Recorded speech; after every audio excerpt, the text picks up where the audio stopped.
शुक्रवार 10 जनवरी 2020 deputy inspector general Atul Goyal को एक खबरी इत्तला करता है। शनिवार के दिन आपके इलाके से नवीद बाबू गुजरेगा, सतर्क रहिए। शनिवार 11 जनवरी 2020 सुबह 3:30 बजे मीर बाजार चेकनाका, कुलगाम, कांजीकुंड, दक्षिण कश्मीर। कागज दिखाइए। गाड़ी में अकेले नवीद बाबू ही नहीं थे, साथ 2 और आतंकवादी सफर कर रहे थे, लेकिन उनके बीच जो बैठा हुआ था, डीएसपी दविंदर सिंह, आप यहाँ क्या कर रहे हो? गिरफ्तार किए जाने पर दविंदर सिंह ने एक बात कह डाली। आपने यार गेम खराब कर दिया। सूत्रों के मुताबिक डीआईजी ने गद्दार दविंदर को जोरदार तमाचा मारा। श्रीनगर के रईस इलाके इंदिरा नगर में दविंदर सिंह के घर पर अगले दिन छापा मारा गया, जहां से 32 अवैध चीजें मिली, 3 AK-47 और गोलियां, 5 हैंड ग्रेनेड, 7.5 लाख नगद और खुफिया दस्तावेज, जिसमें श्रीनगर के बादामी बाग छावनी के 15 कॉप्स हेडक्वार्टर का नक्शा भी बरामद हुआ। ऐसा माना जाता है कि गिरफ्तारी से ठीक एक रात पहले दविंदर ने अपने घर के बगल वाले फ्लैट में तीनों आतंकवादियों को शरण दी थी। कश्मीर के इंस्पेक्टर जनरल विजय कुमार ने पत्रकारों को ये बताया। दविंदर सिंह ने आतंकवादियों से पैसे लिए ताकि वो सुरक्षित श्रीनगर से दिल्ली पहुंच सके, जहां उनका इरादा था कोई आतंकवादी हमला करना। पुलिस का मानना है कि बॉर्डर पार करने के बाद नवीद बाबू, जो पुलिस कांस्टेबल से आतंकवादी बने, जम्मू में अपने परिवार से मिलने जा रहे थे और दविंदर को जवाहर सुरंग बनिहल चेक नाका से बच निकलने के लिए हिफाजत के तौर पर साथ लिया था, जो सुरंग कश्मीर जम्मू को जोड़ता है। दविंदर को फौरन सस्पेंड कर वर्दी उतरवा ली गई और उसे गिरफ्तार किया गया। साथ ही उनसे शेरे कश्मीर वीरता मेडल भी छीन लिया गया, जो उन्हें 2018 में दिलेरी दिखाने के लिए मिला था। लेकिन एक साहसी पुरस्कृत अफसर इतना नीचे कैसे गिरा? 1990 जम्मू कश्मीर के दल से दविंदर ने कई जोखिम भरे ऑपरेशन में हिस्सा लिया था। जल्द ही उनका एसओजी विशेष परिचालन समूह में प्रमोशन हुआ, जहां उन्होंने देश के लिए 10 साल तक सेवा की और अपना कर्तव्य निभाते हुए कश्मीर के बड़गाम इलाके में आतंकवादियों की गोली तक खाई। लेकिन उनकी 30 सालों की देश सेवा में कई वाद विवाद रह चुके हैं। इल्जामात ये लगाया गया कि कई व्यापारियों से वे जबरन वसूली करते थे और लकड़ी की तस्करी में शामिल थे। साथ ही नशा और पाबंदी वाली दवाइयों में भी उनका हाथ था, जो शायद पड़ोसी राज्य पंजाब से लाया जाता था। बड़गाम पुलिस थाने में दविंदर के खिलाफ ये भी शिकायत थी कि हिरासत में उनके हाथ किसी आरोपी की मौत हुई। लेकिन दविंदर सिंह के खिलाफ सबसे गंभीर आरोप फांसी पर लटकाए गए आतंकवादी अफजल गुरु ने लगाया। भारत के संसद पर हुए हमले के लिए निर्दोषिता का दावा करते हुए गुरु ने उस घटना में दविंदर सिंह का हाथ बताया।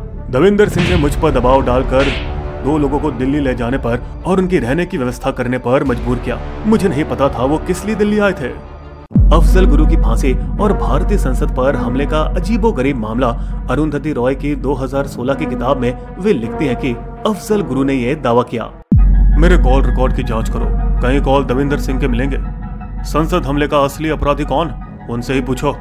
चेतावनियों को नजरअंदाज कर दिया गया और अफजल गुरु के आरोपों के बारे में सिंह से कभी पूछताछ तक नहीं की गई। अफजल गुरु उन 4081 कश्मीरियों में से था जिसने उग्रवाद को छोड़कर खुद को भारतीय सेना के हवाले किया। आमतौर पर कश्मीरी आतंकवाद जो आत्मसमर्पण करना चाहता है, वो घुसपैठियों वाले रास्ते से नहीं आता, क्योंकि उन्हें दुश्मन समझकर शायद भारतीय सेना गोली का शिकार बना दे, या फिर शक होने पर उग्रवादी खुद उसे देशद्रोह के इल्जाम में पकड़ ले।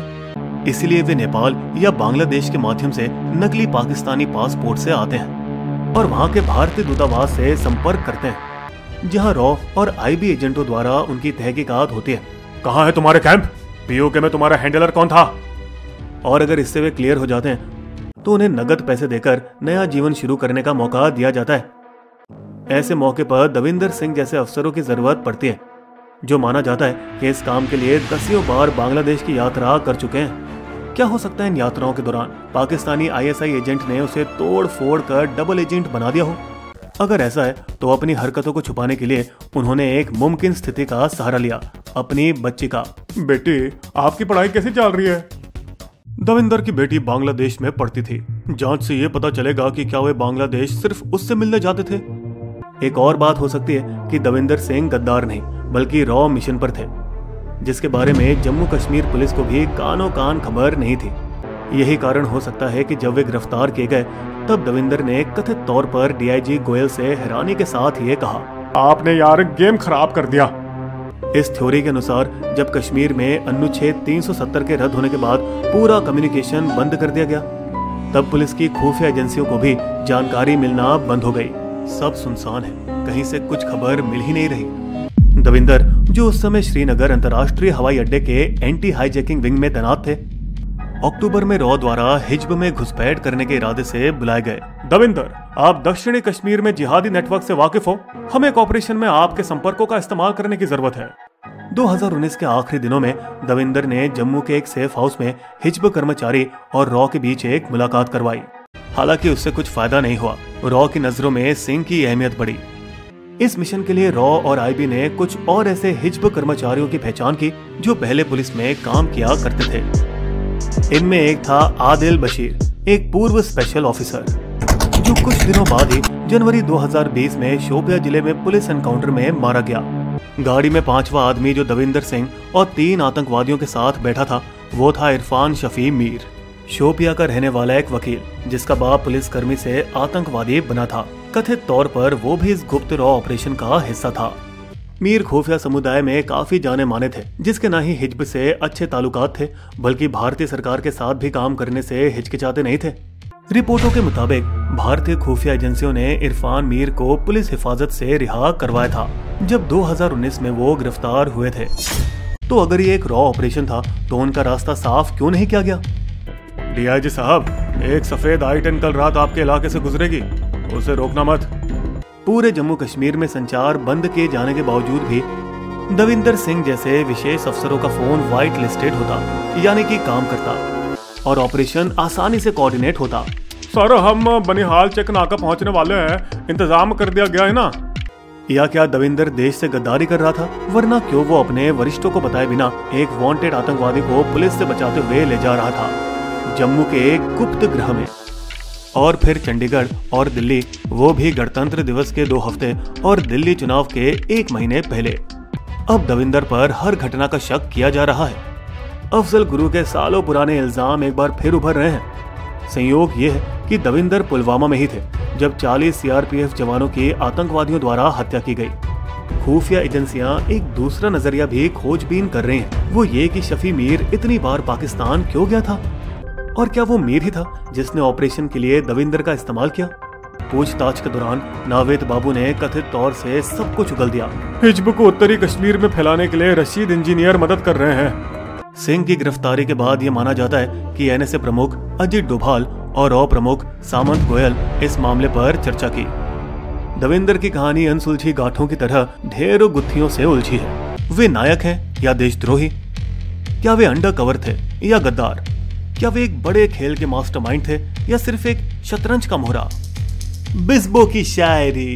दविंदर सिंह से जुड़े हुए कितने सारे राज, क्या सच था क्या झूठ था, हो सब पर्दाफाश। देशद्रोह के समान नहीं कोई भी अपराध, कब क्या और कैसे हुआ, हो सारी बातें साफ।